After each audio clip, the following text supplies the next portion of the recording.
Hello, family, and welcome back to ESP Speaks. It's always an honor to see you once again.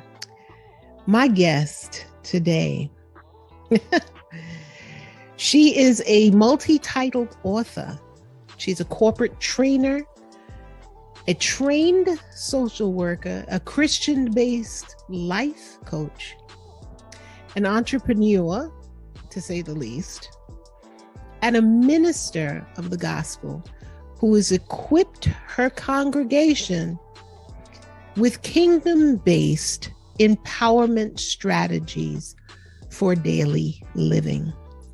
She's written countless books in several fields of health, human sciences, human services, women's ministry, young people's ministry, and men's ministry.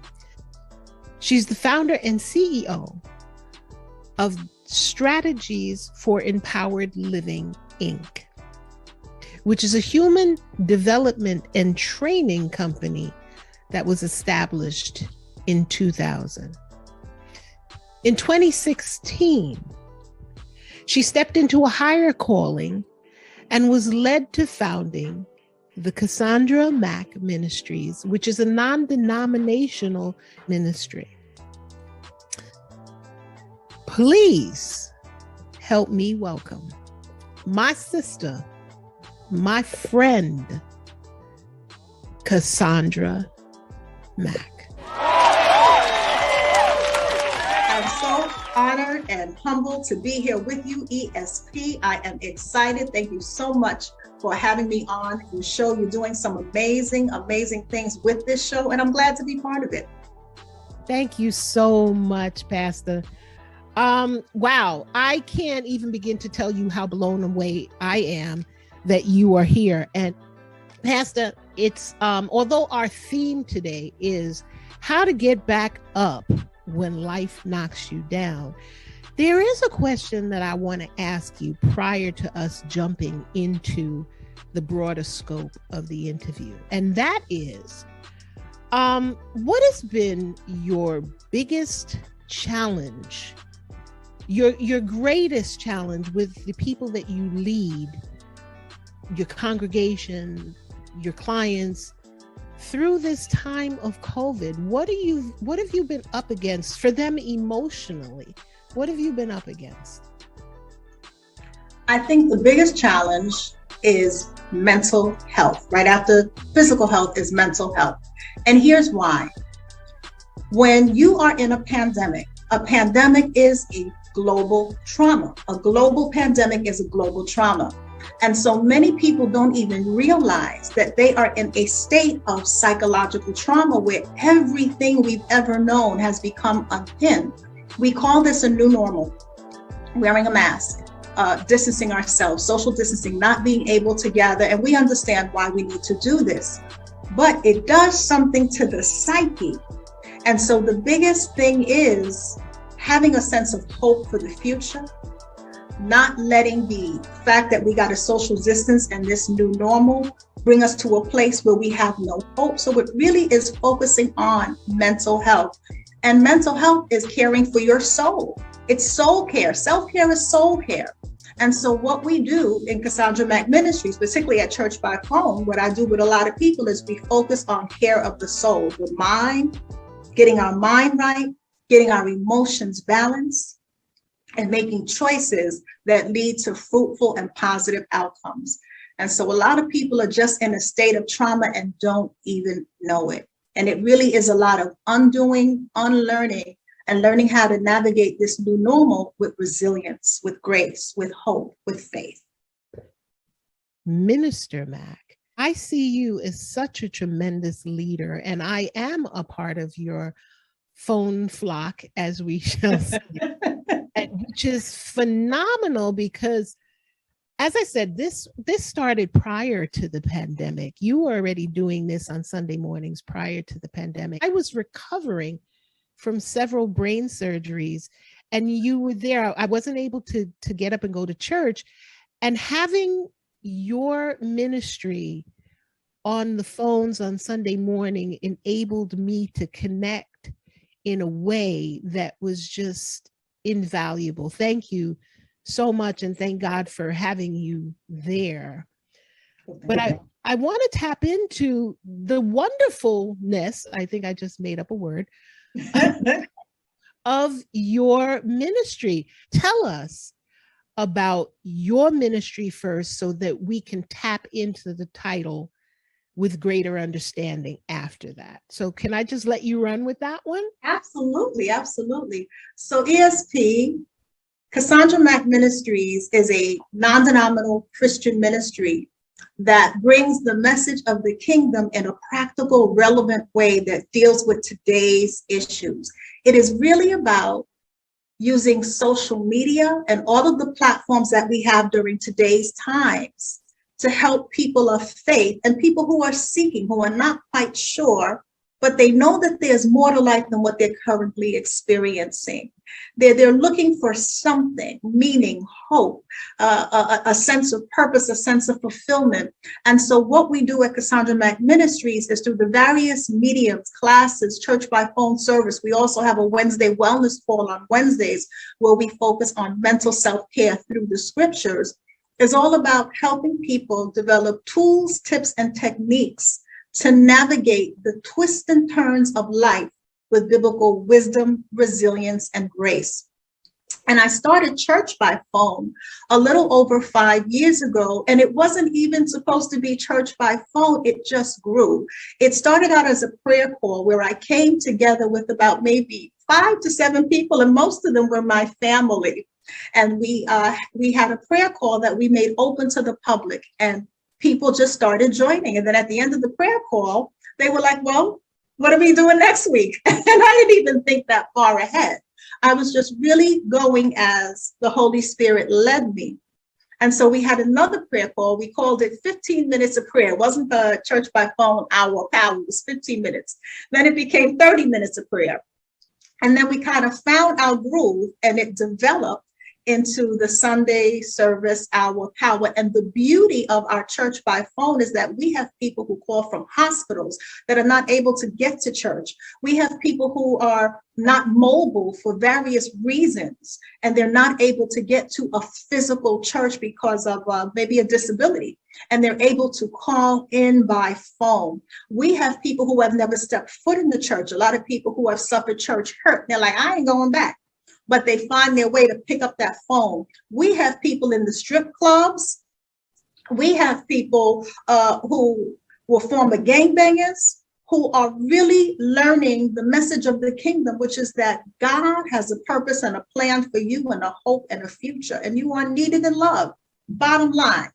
And so that is why we do what we do. That is why I do what I do, because I believe that when we know who we are in God, we are able to face this world with confidence and courage. When we know who we are in God, we are able to let the petty slide and be like, you know what, that's not even worth my time. And we're able to focus on our focus so that we can do the things that we are called to do. When we know who we are in God, even when we come from families that may be dysfunctional, or we've come from heavy traumatic situations, we are able to find that there is healing in the Bible. And so it's not so much about preachy, but it really is about showing you who you really are, so that for the first time you get a glimmer that, you know what, I'm a person who is powerful, and there's more to life than what I'm currently experiencing, and I can do the things that I feel led to do. I can achieve my dreams and pursue my goals because I know who I am. And so that really is the thinking behind the whole ministry, just really leading people to Christ by showing them who they are. And it's about self-actualizing through Christ and the message of the gospel. And Pastor, you really do provide tools, because I wonder if they, you have so many titles. You have Unleash Your Unstoppable. And this one was a wonderful tool for me. This one I enjoyed And this was written for, let me see if I can get it in the From the camera. block to the boardroom, power tools, Yes, right? yes. This was wonderful in terms of the perspective of the Black man in the community and what he's doing. So guys, you need to go out and get this one. This was also a biggie for me. Speaking light into your I am. Okay. Can we see it? Is it coming up? There you go. It's coming up. This was an important tool for me as well. But you have so many titles. And one thing that I want to get to right off the top, because I spoke about this on last week's show, is your vision board series. Can you tell the family a little bit more about the vision board series? I think that's fabulous. And you do that, what, twice a year? Yeah, I do it a few times a year. So it is a vision board workshop where you actually think about the kind of life that you want to create, what it is that you want to do, be, and have in life. And then you cut out pictures and images and you create a visual roadmap to help you get from where you are to where you want to be. And it's interesting because the Bible in the book of Habakkuk tells us to write the vision, make it plain, so that anyone who reads it can run with it. And when you create a vision board, you are essentially mapping out your vision. You're writing it through pictures and you're making it clear. Because if you don't have a vision for your life, it's hard to have hope. If you don't have a vision for your future, it is hard to feel good about yourself. Especially if you are in a dark place, you need to have a vision to be able to say, it's not always going to be this way.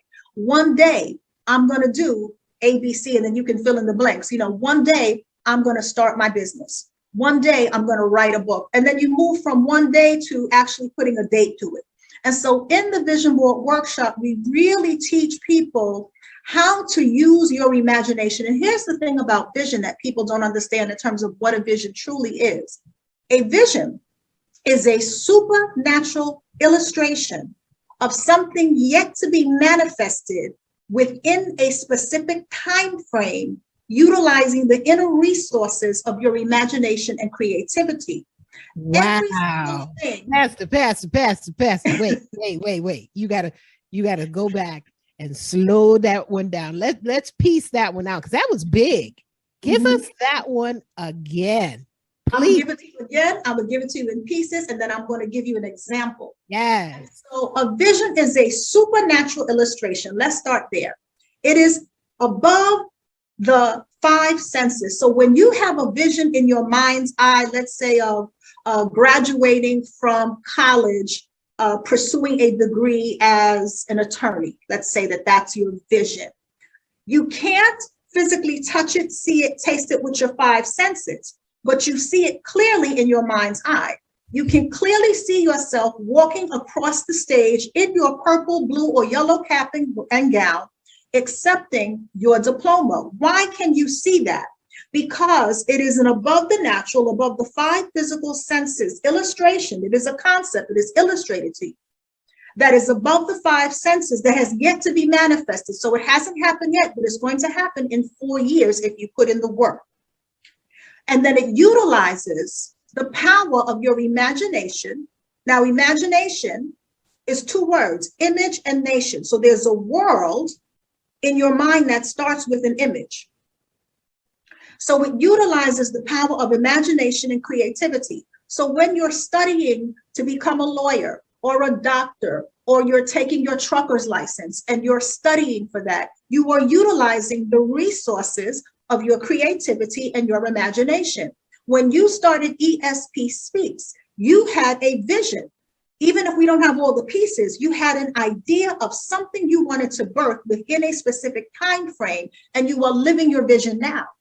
Every created thing, from our cell phones to the hoodie I'm wearing, to the couch, the chair, started out as a vision in somebody's mind. Every bridge, every building, every house, every chair, everything starts out as a vision in somebody's mind.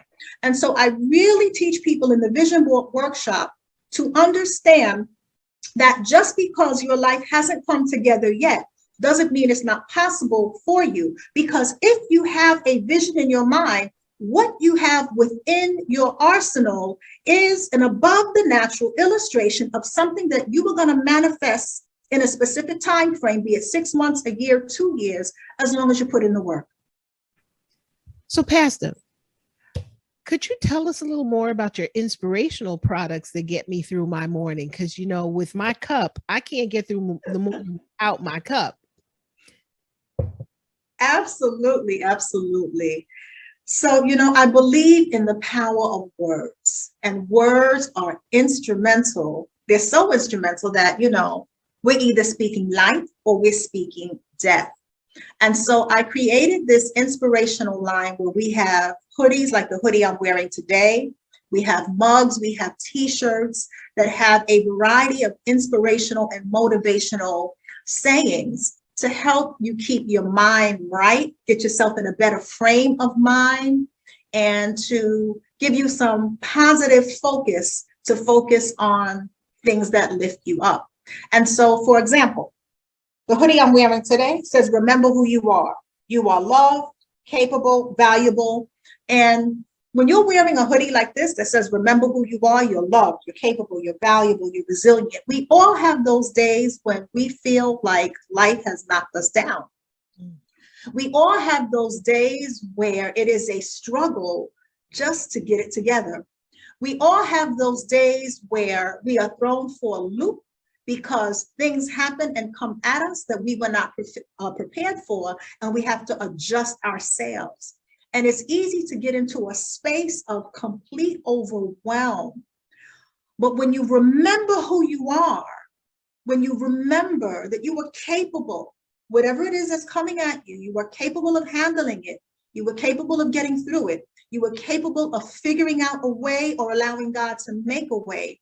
These affirmational and inspirational products serve as reminders. So it's not just a product, but it is really wearing positive affirmations. The Bible tells us that with our tongue, we're either speaking life or speaking death. And so this allows you to not only speak life, but to wear life. Okay, hadn't thought of it like that before. Wear life. All right. All right, so you touched on something again. We're coming back. That theme is ringing through. How to get back up when life knocks you down. You said it again. So are you saying it because we need to keep coming back to it and dealing with it? Or are you saying it because it's a part of the whole scheme of things that you're creating these products for, or both? It's a little bit of both. Okay. And the thing is, the longer you keep living, no matter who you are, no matter how well adjusted we think we are, no matter what we've achieved, what we've accomplished, no matter where we went to school, doesn't matter your culture, doesn't matter how many degrees you have, we will all go through experiences in life that could knock us down. For some, it's a financial knockdown. For some, it is a mental knockdown. For some, it is emotional knockdown, like when you are grieving and your heart is broken, or you're grieving the loss of someone who died and you're wondering, how am I going to open up my eyes and move on with my life? Whether it is you are struggling financially, and when you look at the month, you're like, dang, there's more month at the end of the month than money. How am I going to pay these bills? How am I going to keep these lights on?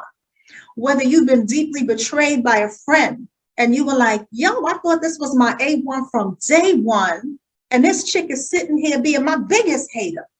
That's the knockdown. It's the knockdown. There are many ways that we're knocked down. But the thing is, we can't stay down. We can't stay down.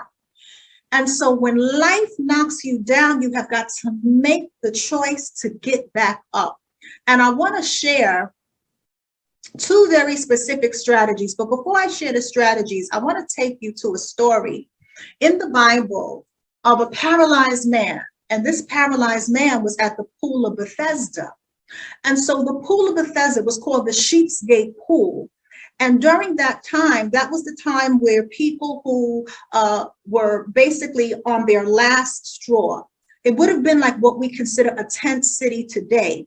And so there were a multitude of sick people, and Jesus happened to be passing by. And Jesus asked him a very poignant question. He saw him in the condition, saw that this man was not moving. And so paralyzed is both figurative and literal in terms of you're not moving forward in life. Figuratively, you're stuck. You can't seem to put your hand to your joy, your peace of mind. You can't seem to put your hand to the business you want to start, your goals, your dreams. So it is not only a physical paralysis that stops you in your tracks physically, but it is a psychological and a spiritual paralysis. And so Jesus sees this man in his condition, and he asks him a poignant question. He says to this man, do you want to be made well? Because sometimes when life knocks us down, and we've been down for a long time, because see, this man who was at the pool of Bethesda, he was at the pool of Bethesda for 38 years. He was in the same place for nearly 4 decades of his life with no movement, no progress, no forward motion. And there are so many people like that paralyzed man at the pool of Bethesda, where whether it is the pandemic that knocked them down or something else, and there's no movement in their life. They're living, but they're like the walking dead. They're living, but they're like existing and not really living.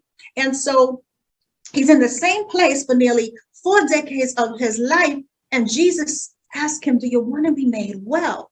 And you would think, because he was knocked down, so to speak, for nearly 4 decades of his life, you would think the answer would be a resounding yes, but that wasn't his answer.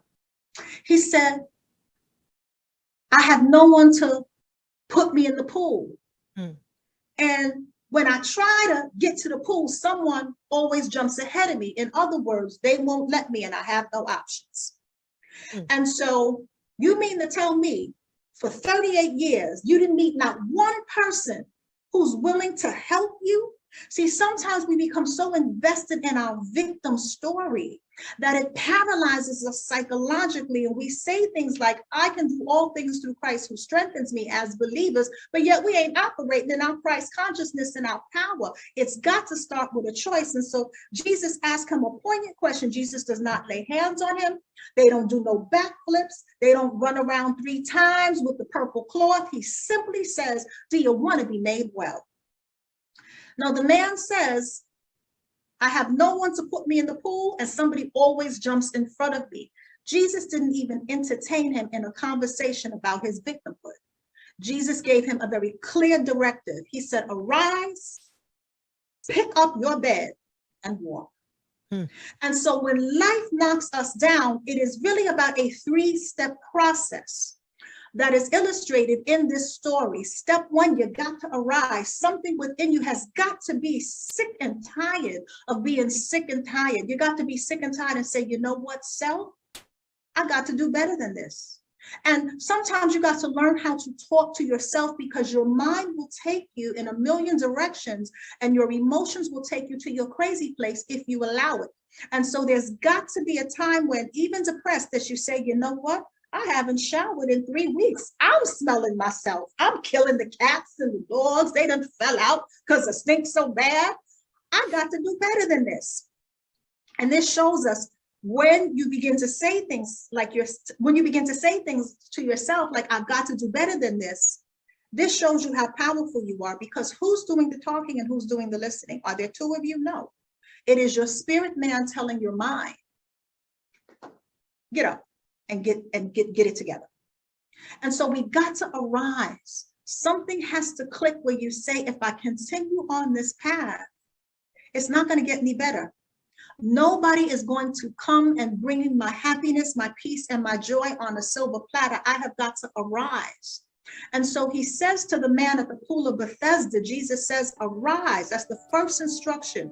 Arise means to get up quickly. Like when you tell your kids, rise and shine, there's no time to play. I need you to get up now. There's no time to overanalyze it. There's no time to be stuck in analysis paralysis. There's no time to overthink it. You have got to get up and move and do something differently. Because if you stay where you are, it'll kill you psychologically. And so he says to him, arise.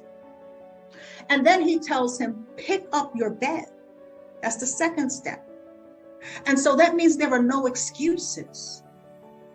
This man had a bed with him. He had a mat with him. He had to take it with him. And so sometimes you might be struggling with depression.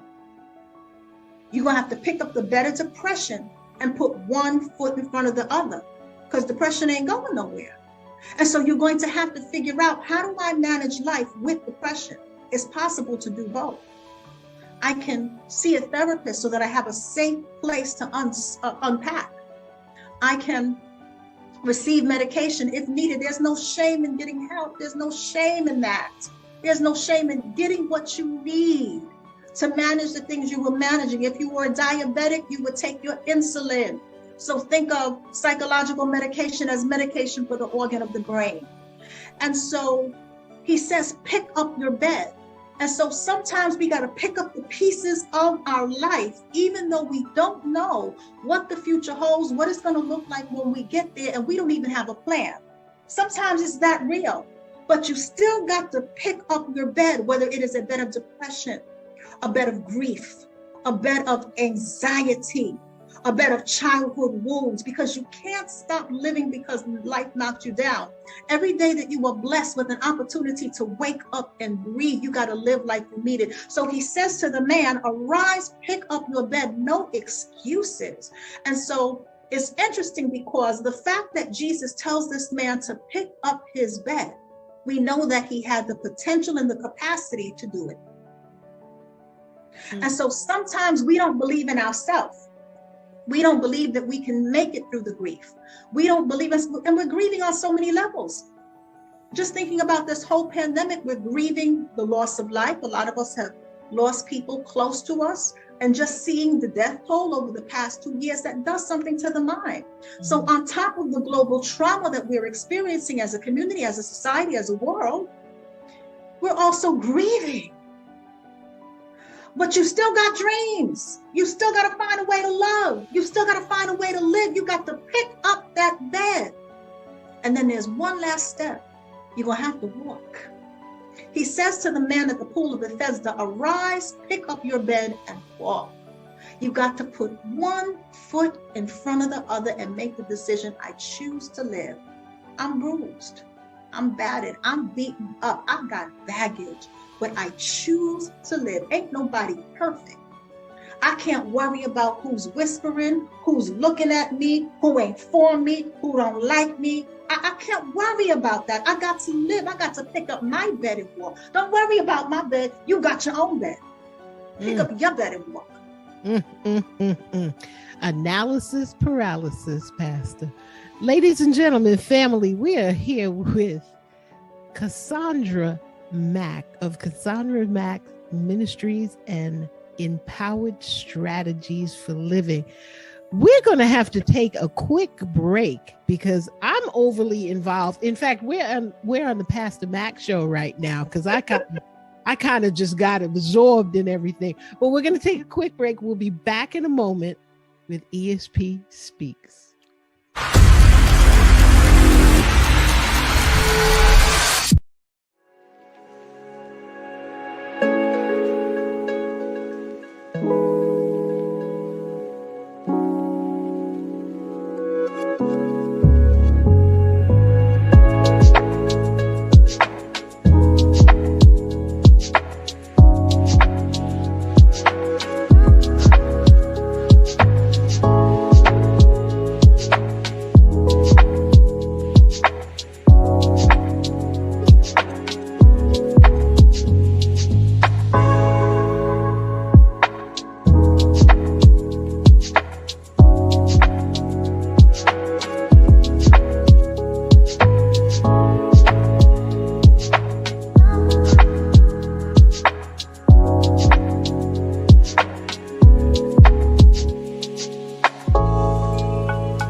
we're at the Cassandra Mack show right now. You're listening to ESP, and I have one of my most dynamic, favorite individuals on with me today. You notice I'm just easing back and letting her run with it because there's so much power in what she has to say. There's so much energy. And I think that you needed that infusion with all the craziness that's happening with COVID and the depression and the mental illness and the inoculation. We just need something energetic and someone energetic to deliver to us today. So I'm not going to talk too much. I'm just going to ease back and let's come back to Pastor Mack. And now these principles that she's speaking about. So here I am. I'm going to shut up. Pastor Mack, it's all yours. Absolutely. So the story I shared, I want to just kind of clarify. The principles are universal, regardless of what your faith is or what your beliefs are. The 3 steps can be enacted no matter who you are. It is about arising. You have to rise up from whatever has knocked you down. It's a mental rising. It is an emotional rising. It is a rising in terms of a choice. I choose to rise, kind of like Maya Angelou's poem, and yet I still rise, right? And then you got to pick up your bed. Your bed represents whatever is keeping you down and holding you back. And so that is the second step. You've got to pick that up. So sometimes it's our mindset. Sometimes what's holding us back is what will people think?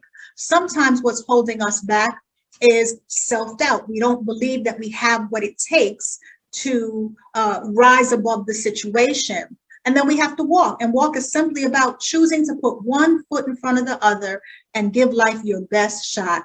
And that doesn't matter what your beliefs are.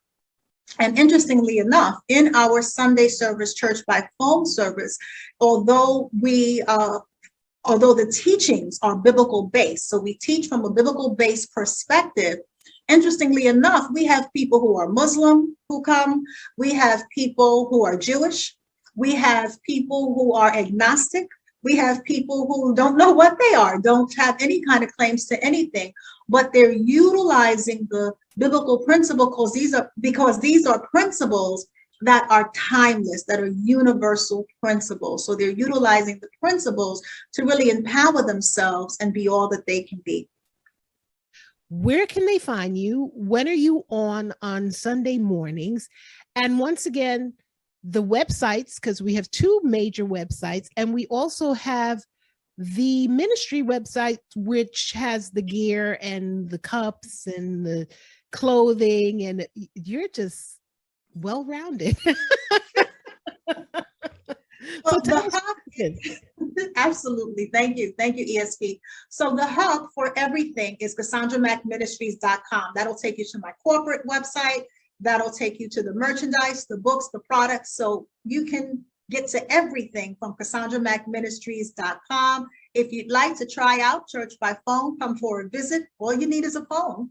And the information for that is at CassandраMackMinistries.com. And that happens every Sunday at 9 a.m. Eastern Standard Time. And again, CassandраMackMinistries.com is the hub. Before we go, there is one, actually it's 2, but my big yearly event of yours that I look forward to. Because of COVID, we haven't been able to do it the past couple of years. Grab a girlfriend and go. Yeah. Are we planning to have one this year? You know, it's really a wait and see, depending on what's happening in New York City. And, kind of like a wait and see. I am hoping to bring it back soon. People have been asking. And the Grab a Girlfriend and Go Walk is an annual walk that I do to bring women together from all walks of life to focus on self-care. And traditionally, we have done the walk every September because September is National Self-Care Month to focus on self-care. You know, as women, we spend an upwards of 70% of our time taking care of everybody else, the kids, the boss, the partner, and oftentimes it is at the expense of our own self-care. And I created that walk many years ago to really get women, myself included, to focus on what do I need to do to make sure that I am keeping my own cup full so that I can give from my overflow rather than operating on E and giving from my reserves. So, Pastor Mack, before we tie things up, is there anything that you want to say to the family as a final word? Absolutely. I want to say to you, thank you again, ESP, for having me on this show. I so look forward to it. To those of you who are watching, I want to say thank you for tuning into this show. Thank you for being part of our day today. And I would leave you with one last tip, because something that you did ask that kind of stayed with me was, how do you stay up? How do you stay up? And I just want to leave with that. And the way that you stay up is you shift why me into what now.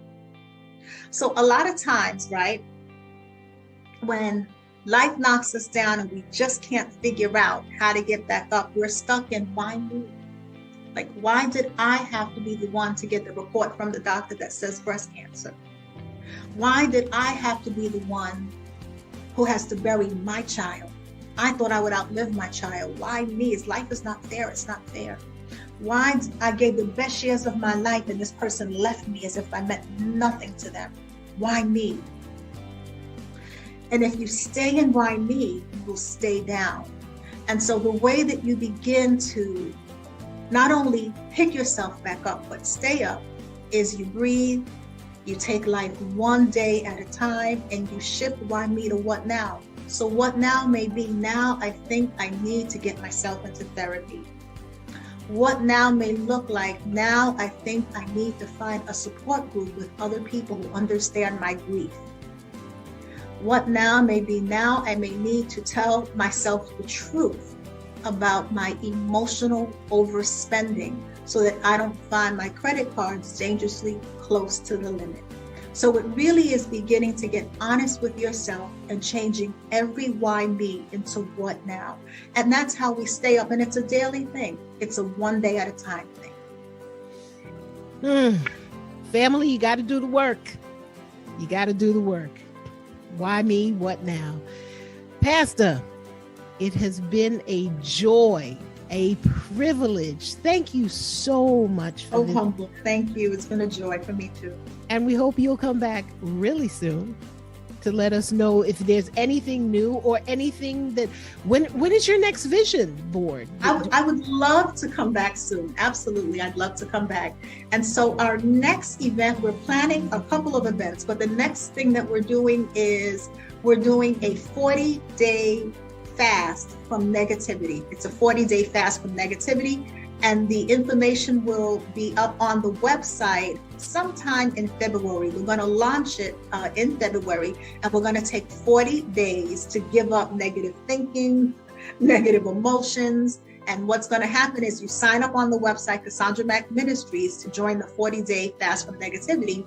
And when the fast starts, each morning you'll get a tip from me that'll tell you how to fast from a particular negative thought. And so that's the next thing that we're doing as a community. I'm looking forward to that. Family. Once again, thank you for joining us. We're going to be putting up all of the information that Pastor stated during the broadcast. We'll also be putting you in contact with her website so you can look at her books and all of the information. And please do take a moment and check out the service on Sunday morning. It might uplift you in a way that you never even expected. We're here for you. We love you. And remember this, we don't think you're ordinary. We believe you're extraordinary. We'll see you next time on ESP Speaks.